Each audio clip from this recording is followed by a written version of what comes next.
Hello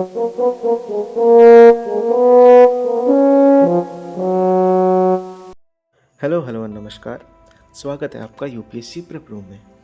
आज मैं एक ऐसी टॉपिक में बात करना चाहता हूँ जो एक नए यूपीएससी एस्पिरेंट को शायद ही कोई बताता होगा, और वो है कि यूपीएससी प्रिपरेशन जब कोई शुरू करते हैं ना, वो अपने स्टार्टिंग के 6 महीने वेस्ट कर देते हैं। और दिक्कत ये है कि उन्हें खुद भी पता नहीं चलता कि वो वेस्ट कर रहे हैं। उन्हें लगता है कि ये हम कुछ काम की ही चीज़ कर रहे हैं। अगर आप भी यूपीएससी प्रिपरेशन स्टार्ट कर रहे हो तो शायद ये वीडियो आपके लिए यूज़फुल हो सकती है। सबसे पहली मिस्टेक, बहुत सारी किताबें। प्रिपरेशन स्टार्ट होते ही हम इंटरनेट पर सर्च करना शुरू कर देते हैं कि सबसे अच्छी बुक लिस्ट कौन सी होगी, बेस्ट रिसोर्सेज कहाँ से मिलेंगे, कोचिंग के नोट्स कहाँ से मिलेंगे, करंट अफेयर के सोर्सेज, कुछ टेलीग्राम के चैनल्स अच्छे मिल जाए। और धीरे धीरे पढ़ने से ज़्यादा हम कलेक्शन में लग जाते हैं। सच बताओ तो यूपीएससी क्लियर करने के लिए लाइब्रेरी कलेक्ट करना ज़रूरी नहीं है। लिमिटेड बुक्स और मल्टीपल रिवीजन सबसे ज़्यादा इम्पोर्टेंट होती हैं। दूसरी मिस्टेक, स्ट्रैटेजी वीडियोस। मैं स्ट्रैटेजी वीडियोस के अगेंस्ट नहीं हूँ, लेकिन कुछ एस्पिरेंट स्ट्रैटेजी देखते देखते प्रिपरेशन डिले कर देते हैं। किसी टॉपर की पॉडकास्ट देख लिए, कल किसी दूसरे टॉपर की देख लिए, परसों किसी कोचिंग की मोटिवेशन वीडियो। ऐसे करते करते आपको लगना शुरू हो जाएगा कि शायद मेरी स्ट्रैटेजी ही गलत है। फिर दोबारा से प्लानिंग करना शुरू कर देते हैं और इसी साइकिल में हम बहुत टाइम ऐसे बिता देते हैं और वेस्ट चला जाता है। थर्ड मिस्टेक ये है कि सोर्सेज बार बार चेंज करते रहना। पहले 1 महीने आप कुछ बुक्स पढ़ते रहोगे, फिर लगता है कि ये शायद काफ़ी नहीं है, फिर दूसरे हफ्ते दूसरी बुक में चले जाते हैं। फिर किसी ने कुछ रिकमेंड किया कि ये बुक अच्छी है, तो आपने उस बुक को ऑर्डर करके उसको पढ़ना चालू कर दिया। पर यूपीएससी प्रिपरेशन में कंसिस्टेंसी सबसे ज़्यादा इम्पोर्टेंट है। हर वीक सोर्सेज चेंज करने से कॉन्फिडेंस कम होता है और कन्फ्यूजन बढ़ता रहता है। फोर्थ मिस्टेक ये है कि एनसीईआरटीज़ को काफ़ी लोग इग्नोर करते हैं। एनसीईआरटी सबसे ज़्यादा इम्पोर्टेंट है देखा जाए तो। डायरेक्टली एडवांस बुक पर जाते हैं तो आपका फाउंडेशन क्लियर नहीं हो पाता है। एनसीईआरटी बोरिंग ज़रूर है, लेकिन वो इम्पोर्टेंट है। अगर आपको दिक्कत होता है कि एनसीईआरटी आपको बोरिंग लग रही है, आप लगातार पढ़ नहीं पा रहे हो, तो ऐसा कर सकते हैं कि किसी एक फुल चैप्टर के एक 1 शॉट वीडियो देख लो।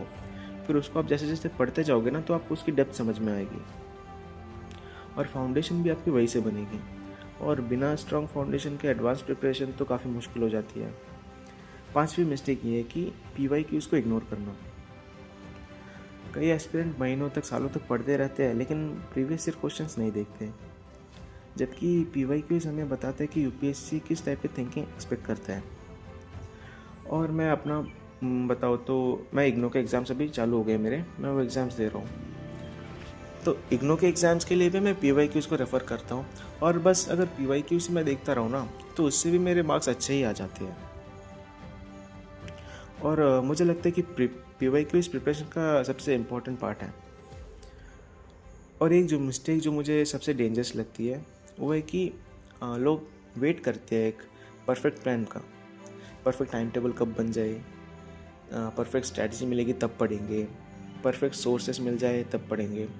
और कई तो ऐसे होते हैं, छोटी छोटी बातों पे भी ऐसी होती है कि आज शायद फ्राइडे है, तो बोलते हैं आज स्टार्ट करने से अच्छा चलो मंडे से स्टार्ट करते हैं, वो एक परफेक्ट स्टार्ट होगा। और कभी ऐसा होता है कि आज महीने की 27 तारीख है, अगले महीने की 1 तारीख से अगर शुरू करो तो परफेक्टली स्टार्ट होगा। लेकिन रियलिटी ये है कि परफेक्ट कभी कुछ आपको मिलता नहीं है। आपको इम्परफेक्ट सिचुएशन में ही स्टार्ट करना पड़ता है, और धीरे धीरे ऐसे करते रहोगे तभी आपको क्लैरिटी भी आएगी। और मैं एक और बात करना चाहता हूँ कि हो सकता है मैं यूट्यूब पर हर वीक या 2-3 दिन में वीडियो अपलोड करूँ, या कभी वीक में ना भी कर पाऊँ, कभी ज़्यादा टाइम लग जाए। तो ऐसा नहीं है कि मैं चैनल को कंटिन्यू नहीं रखूँगा। मेरे कुछ जॉब्स की रिस्पॉन्सिबिलिटी है, अभी इग्नो की पढ़ाई भी चल रहा है, यूपीएससी की प्रिपरेशन कर रहा हूँ, और कुछ टाइम बाद तो मैंने जो कहा कॉम्पिटिटिव एग्ज़ाम भी है, उसके लिए भी मुझे पढ़ना है। तो हो सकता है मैं कंसिस्टेंट ना रह पाऊँ। मैं कम वीडियो अपलोड करूँगा, लेकिन ऑनेस्ट और यूजफुल वीडियोज़ ही अपलोड करने की कोशिश करूँगा। अगर आप यूपीएससी की प्रिपरेशन स्टार्ट कर रहे हो तो मेरी सिंपल एडवाइस है, बुक्स कम रखो, सोर्सेज लिमिटेड रखो, PYQs देखो, NCERT पढ़ो और बार बार यही सब कंटिन्यू करते रहो, पढ़ते रहो, बार बार पढ़ते रहो, तो आपको और डेप्थ में आपको समझ में आती रहेगी। और सबसे ज़्यादा इम्पोर्टेंट तो ये है कि पढ़ाई शुरू करना है पहले आपको। स्टडी, रिवीजन और कंसिस्टेंसी, इसी 3 चीज़ क्लियर होगा। बस इतना ही आज के वीडियो में। आपके हिसाब से UPSC एस्पिरेंट अपने पहले 6 महीने किस वजह से वेस्ट करते हैं, कमेंट पे बताइए। अगर वीडियो पसंद आई तो लाइक करिए, चैनल को सब्सक्राइब करिए। मिलते हैं नेक्स्ट वीडियो में, तब तक के लिए बाय बाय, जय हिंद।